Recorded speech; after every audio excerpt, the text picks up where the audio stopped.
Welcome to HES Talks. After a short break, I'm really happy to welcome you to Season 3. This season is about one idea: building bridges. Not bridges made of steel or concrete, but bridges between people, between cultures, and between different ways of seeing the world.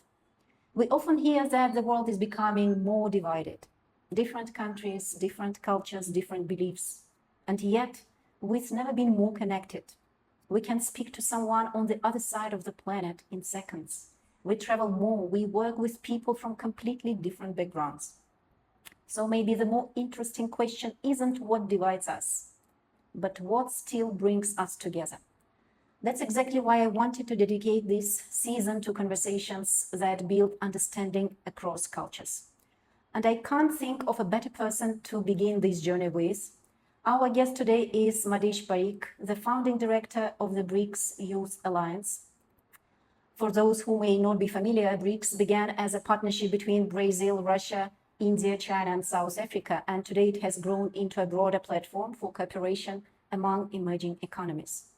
Madish has represented India at international forums and has been recognized both nationally and internationally for his contribution to youth leadership and humanitarian service. His honors include the National Youth Award from the Government of India, the country's highest recognition in the youth category, and the IG Award presented by the President of India for outstanding community service. What fascinates me about the BRICS Youth Alliance is not only what it does, but what it makes possible, creating spaces where people from different countries can meet, listen to one another, and to move beyond stereotypes. And that's exactly what I'd love to explore today. Madish, welcome to HES Talks. As I was reading about your journey, one thing really stood out to me. You never seem to stay in one place, from humanitarian initiatives to heritage conservation, from international platforms to the BRICS Youth Alliance. Your journey feels like a continuous movement, always connecting people, ideas, and cultures. What has been the driving force behind that journey?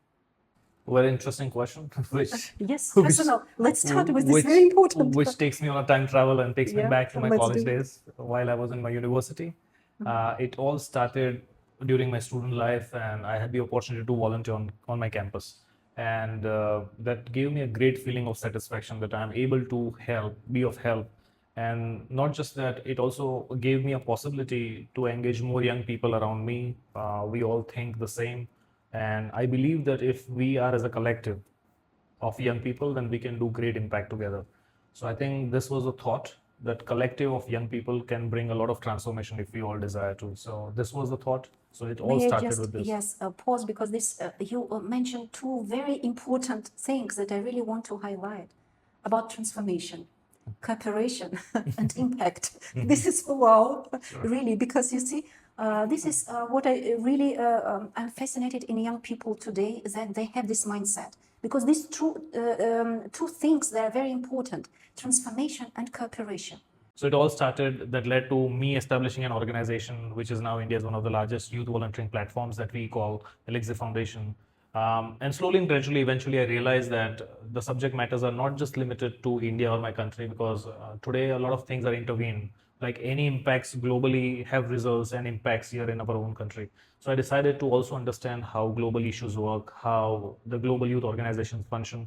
So I decided to adventure into a space which was not known to me, but it was really interesting. It gave me an opportunity to learn, share my ideas, collaborate, and also improve, what I was already doing. And that's how the entire journey has started, starting from a simple act of volunteering now to leading a global organizations. And that also led me building BRICS Youth Alliance today, where we work with 10 BRICS countries in general. We engage young people. We are a bridge where ideas can transfer and travel, without any borders. So that's what we are trying to do. That's amazing, because you see, sometimes organization, they filter this type of cooperation because of different political or other institutional preferences. But when we were talking, and we really had a talk behind the scenes, so we discussed that different programs, they can really contribute into the most, I would say, human level, the most foundational level that brings this international cooperation alive. So will you please just comment on that? What exactly, I mean, this international cooperation brings to people from different countries? What did you feel really from your side, being Indian in different countries? Let's say we spoke about your initiative and your participation in Russia, right, or for Russians. So what is the nature of this cooperation? So the entire experience is very beautiful because I often say that the world is not just in your textbooks. The world is out when you travel, and when you travel, you learn. When you travel, you appreciate. When you travel, you learn about different cultures. So it's very interesting, and the world is an interesting place out there.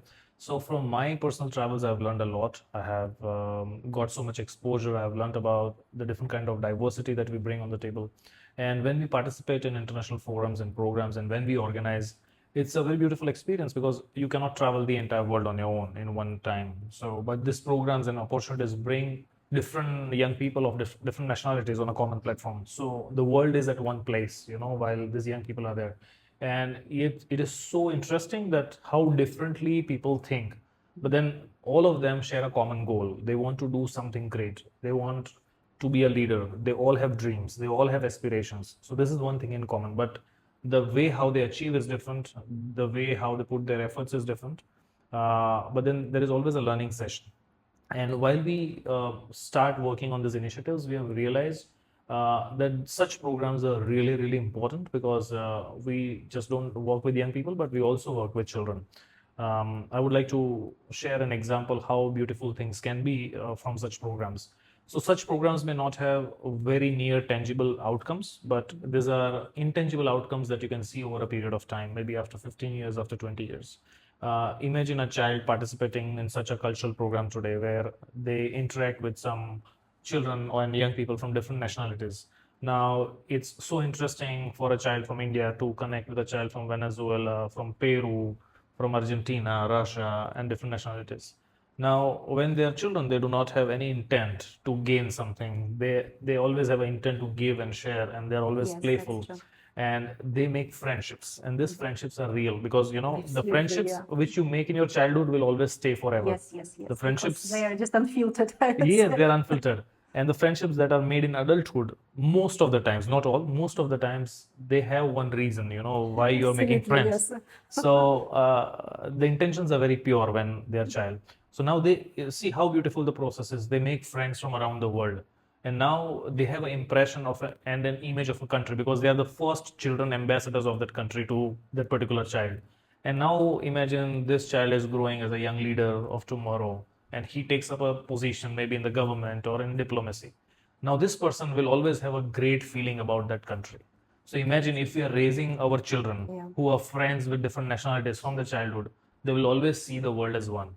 They will never see the world as borders. Because they will So, see with the eyes of friendship that was really sure. true friendship without any Yes, expectation, but with the presence. Because real friendship, absolutely. it's about being present and being present, sharing different cultures and understanding. This is Absolutely. absolutely amazing and that organic way how humans they communicate. And this is the foundation of future cooperation and big project and initiatives.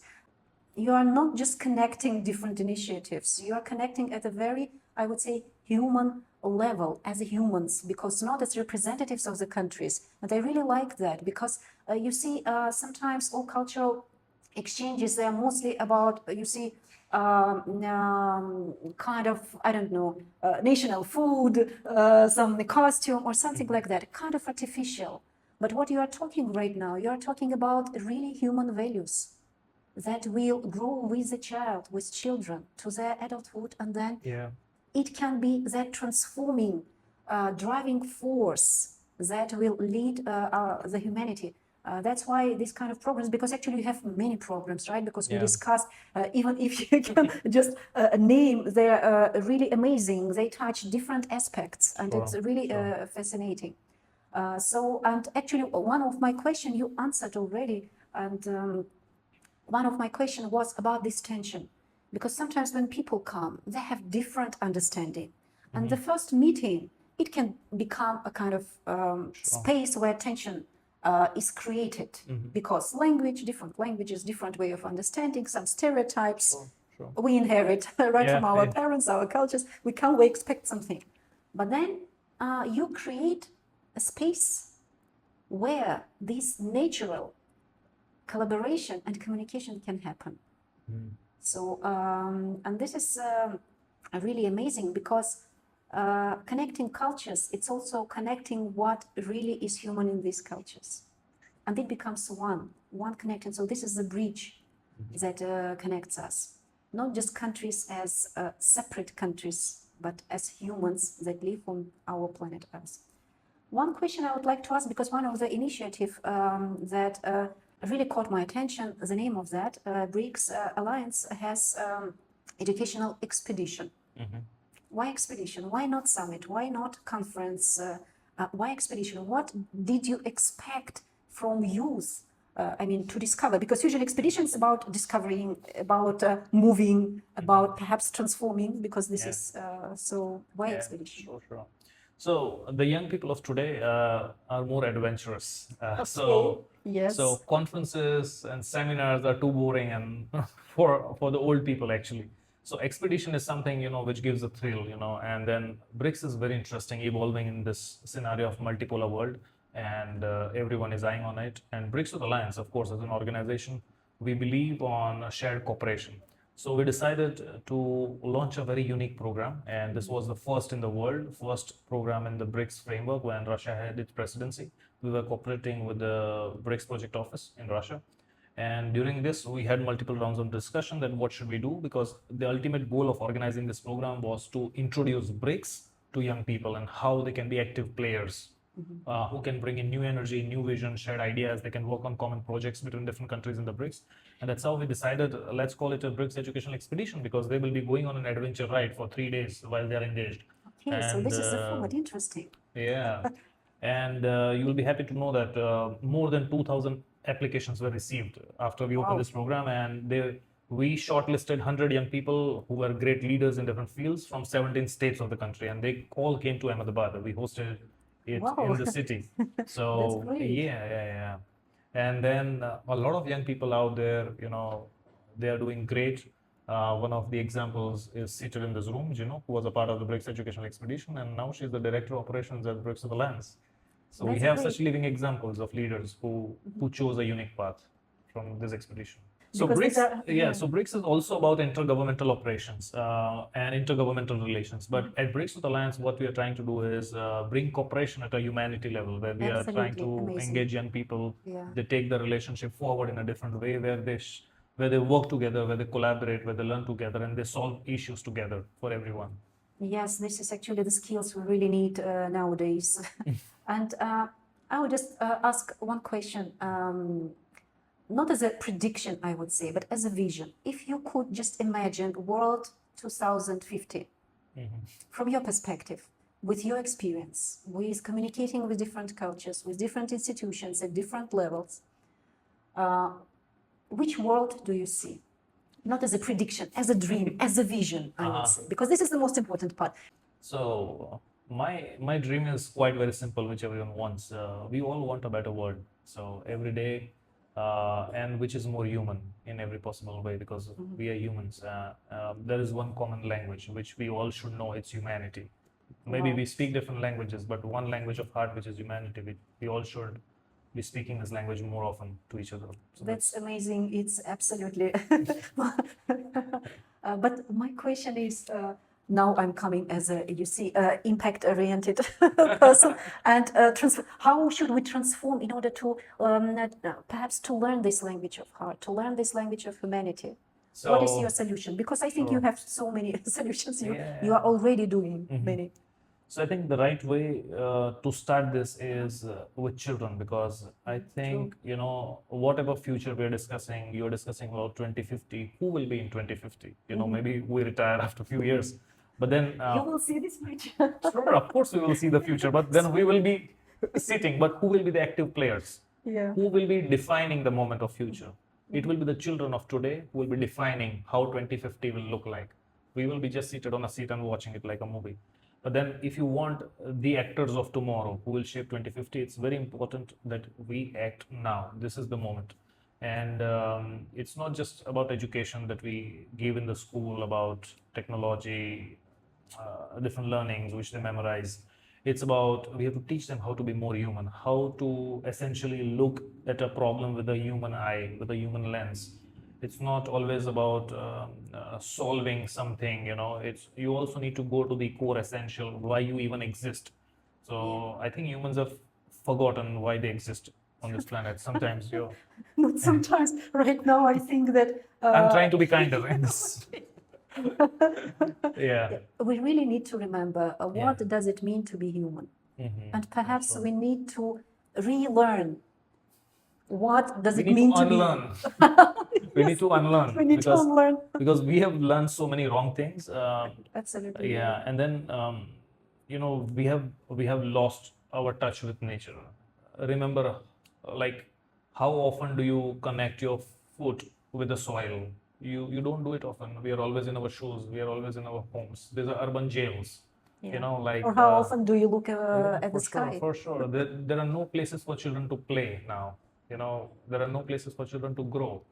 So I think children of today are pushed into an urban setting where they are only exposed to technological based learnings. So Yeah. they are they are pulled very far from human connections, human touch, human feelings. So they are losing on a lot of things. That's why we see there are a lot of issues of mental health. Absolutely, because you see the whole civilization, what I feel that we move to isolation at each and every level. We isolated ourselves from nature, we isolated from each other, so we created isolated physically, emotionally. So that's why at each and every level we're facing the problems. And so how to create a different world, we need actually to teach children, because this is the problem actually. In order to move back, to unlearn or relearn how to be human, I think that this is the last line. It will be, it's about remembering how everything is connected, how everything is interconnected, so that life is coexistence at different levels. And actually education should teach this coexistence. Absolutely. This is how on different kind of programs right now, and I'm really very grateful for your work of connecting people from different countries, putting so much efforts, for your enthusiasm. Really, it was a really great pleasure to talk to you, and I hope this is the first our session, but perhaps not the last. So we can have some other talk later. And so we really try to challenge our audience by giving some advice, simple advice, everyday advice that can help them to change the way how they see, how they communicate, how they connect. In case if you have any idea that any suggestion for our audience, from where to start to see humans, not just different religions, different cultures, different countries, but just big challenge. A very thoughtful question you asked. Yeah, I know. So you're making me think deep.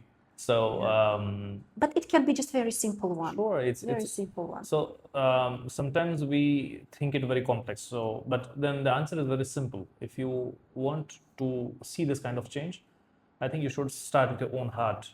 First, you should create more space for yourself, and I think if you create more space for yourself, you allow fully to occupy yourself, and then you see the world with a different lens. You know, you see it with a more kinder lens, and you keep building relations with people. You feel them more strongly, how they are, what they do for you. Try to appreciate. And I think the world is more kinder, and we need more kinder people in the world today. So, and then always keep believing in yourself, because every one of you who is listening this is very unique in your own ways. You all have very unique characteristics and unique potentials, and you have the abilities to not just drive the change but also to be the change. So keep believing in yourself, and if you believe, the world is out there to believe in you. So that's my message to everyone who's listening. But the first step really is to keep space for being you, right? So that this is very important, because no cooperation, no communication is possible if you don't understand who you are. If you don't understand that you are not present in your life. Most of us were lost because we're not taught and we're not asked. We are just hiding behind the roles, and we don't know who we are and how we can communicate. Because roles cannot match, they can contradict. So that it was amazing. So thank you very much. Please follow. Please follow. No, I need to follow the advice. So Thank you very much. It was really interesting, insightful session. I really Pleasure. enjoyed our Pleasure. communication, and I'm waiting for the next session. Спасибо большое. До свидания. Пожалуйста. Thank you very much. Thank you. Thank you.